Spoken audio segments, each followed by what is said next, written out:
湾竞赛复赛伫2023年3月登去中国探亲咯，结果失去联络。后来各台办是证实讲复赛涉危害国安，互抓起来。2天来有真侪团体拢捌声援，嘛要求中国爱放人，也毋过嘛是无消无息。今仔传出讲伫2月已经互判刑，今仔解判新闻，咱就请苏眉来为咱说分明。是主播，今日传出讲去互中国判刑的是台湾的竞赛，嘛是台湾北极文化的总编辑复测是已经失踪要2年。这2年来，伊的相关消息拢是中国官方公布的，无人知影伊确实的情形到底是安怎。伊到底是犯什么代志？中国才要甲抓，咱做回来了解。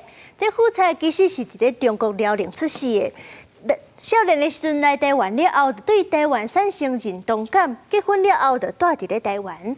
伫咧2009年的时阵，就成立台湾北极文化出版社。不过，伊出版的作品当中是有真侪角度，拢是冲击着中国的历史。虽然伊是无批评中国现在政治，不过迄个作品犹原是正做中国甲历史污名单的原因之一。2年前，2003年，伊为着要注销中国的国籍，摕台湾的国籍，转去中国要办手续，就去互抓去。随即互中国指控讲是干涉煽动分裂国家罪，甲伊送审。过2年了后，这2年当中拢无公开出现过。即阵煞就传出讲，今年2月17，中国是已经甲伊1审宣判，不过并无详细说明这宣判的内容。伫咧这2月26的时阵，佫甲伊列入重大危言案件。为怎样咱会讲这复测恐惊是会面临重刑呢？就是因为这2月26甲复测同齐去互列入重大危言案件的，还佫有另外一个台湾人，就是台湾的社运人士杨智恩，伊是伫咧2022年8月去互中国抓去的。去年已经去互依照分裂国家罪改判9年的重刑。